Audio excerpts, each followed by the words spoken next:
Mic check, 1, 2, 3, 4, 5. Justin Evaristo's my name, and I drive this 2020 Toyota GR Supra 3.0 Premium.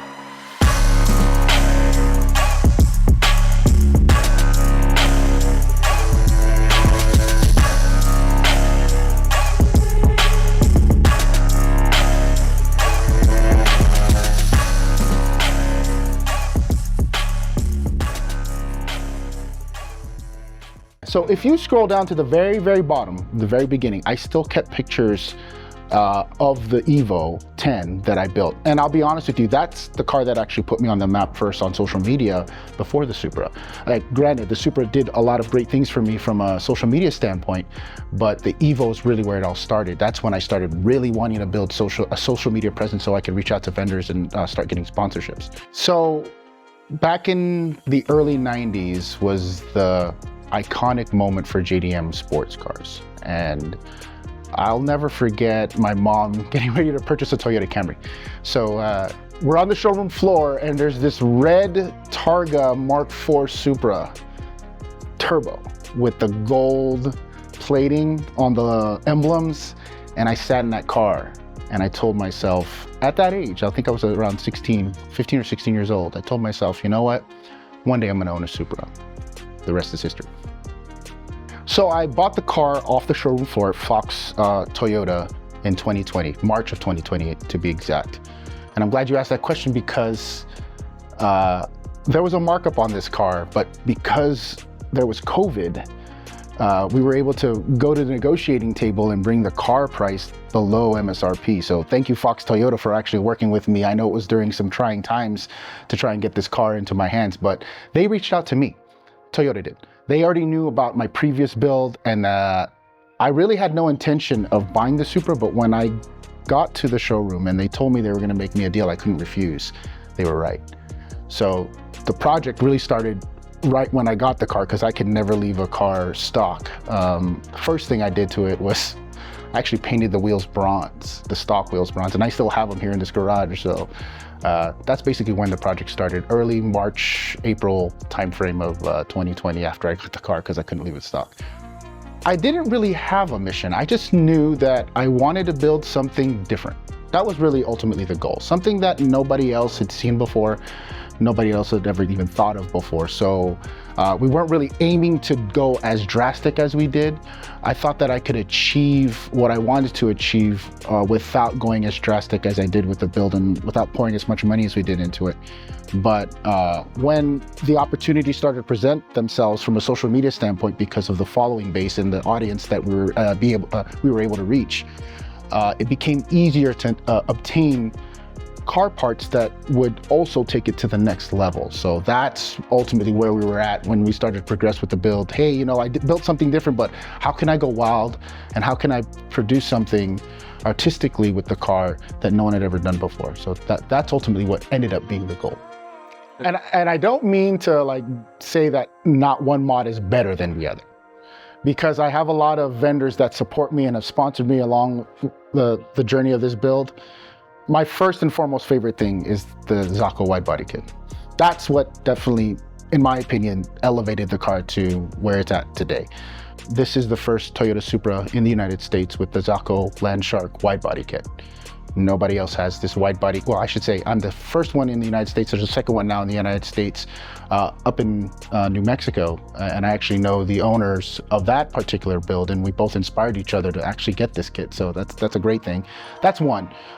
Two, it's also coupled with the CMST carbon fiber hood, and that was a risk. And the reason why I say that's a risk is because this fender in particular, we didn't know if it was gonna go over the actual fender vent. So I was actually worried that it wouldn't mesh up well without actually having the physical body part here. So the fact that the over fender doesn't do that is what makes it unique.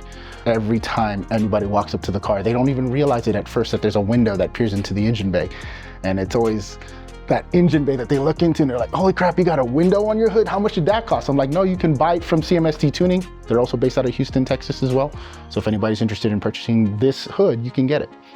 The wheels is the next thing that I really want to highlight. These are one-of-one bespoke wheels, custom made, custom designed by Snail One Forged wheels. And they're based out of Houston, Texas. And Victor is the owner of that business. He was phenomenal to work with. The fact that he was willing to jump on this project with me to make it a SEMA build was phenomenal. And the fact that he met my timelines, because we had some hiccups along the way with the fitment of the wheels that were originally spec'd out.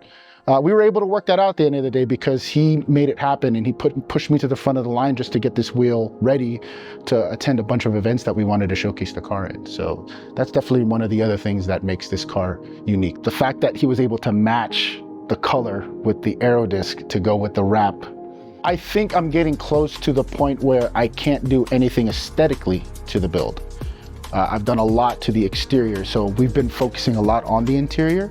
And I think I'm gonna do a few more things to the inside of the car that I really think will help make it pop, and then I'll focus on performance. So performance is gonna be the next part of the build that takes it, again, even further to the next level. It's not to say that there aren't some performance things done to the car.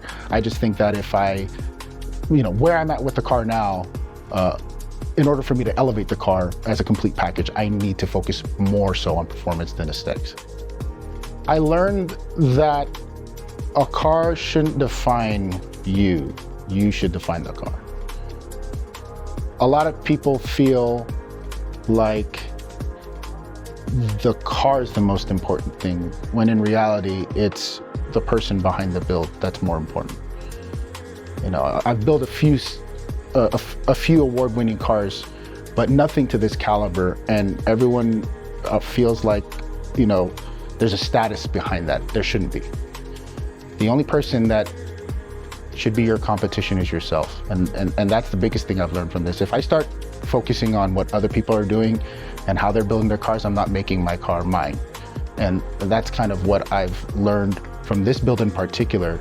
And it's not to say that I haven't been inspired by competitors when we go to shows and whatnot, but I definitely wanted to do something different, and the fact that I'm able to do that means that anybody else can do that as well. Oh, that's tough. I would describe it by how bright a kid's eyes lights up whenever he sees the car. God honest truth. Awards are awards. I keep saying that. That's going to be a reoccurring thing. They're $12 pieces of plastic. You don't need to be received, or you don't need to be validated by a piece of plastic. Item 1. Item 2, you do not need to be validated by social media. Item 3, build it for yourself, but build it to inspire others. And again, the success of this build is behind the kid's eyes that sees this build and literally drops his jaw and says, "Oh my God, I love this car," because that was me. The reason why I did this car is because I was that kid that wanted to do it. So again, be that inspiration for the next generation, because I know we talked about this earlier. This is a dying art. With the way cars are going and regulations and stuff like that, we're not going to be able to do as much as we want to, then express ourselves the way we want to with these cars and how they're regulating things. So I hope to carry that banner, and hopefully somebody else will carry that banner by being inspired by this build, and that's where the success comes into play. Ironically, when it comes to not doing car stuff is what I like to do that on my spare time. It's not that I don't enjoy this. I enjoy this a lot. It does just consume a lot of my time though at the same time, because I have to always make content. I'm going to a lot of events, and I'm not saying I don't enjoy those events, but there's moments in time where you need to just take a breather away from it and really focus on family and whatnot. So in my spare time, my wife and I will literally do something that's not car related. But if it is car related, then we'll go on a cruise, just her and I, in the car, drive anywhere for an hour and a half, aimlessly wasting gas, just to drive and be in each other's company. Because, the cabin in there is not big, so it's very intimate, and the fact that you could share that with somebody and say something or say nothing at all and still enjoy each other's company is really powerful. So definitely doing family-oriented stuff on my spare time is what I love to do, because this does consume a lot of my time. Tiki Hut in Timbuktu. There's a hashtag in the back. I was talking about Easter eggs with you earlier. Tiki Hut in Timbuktu, what does that mean? It's a saying that my wife and I came up with, that and it's what keeps me humble when it goes back to where we came from and some of the things that we went through in life, that we had to work hard for it. So Tiki Hut in Timbuktu means, I'll live with you in a tiny little hut out in the middle of nowhere, and I'll still be with you and I'll still love you. If you keep that mindset with the people that you care about, then things will naturally come into place when it comes to success.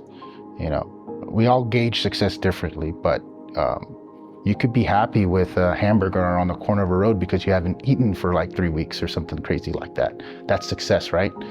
It's the small things, and you have to keep growing off of that and realize where you came from and stay humble along the way, because again, I'm just a man that puts my pants on just like any other man, and I work a regular job, and I'm just passionate about building a car. I always have been. So don't let that get to your head, and always remember where you came from. That's why that Easter egg's in the car.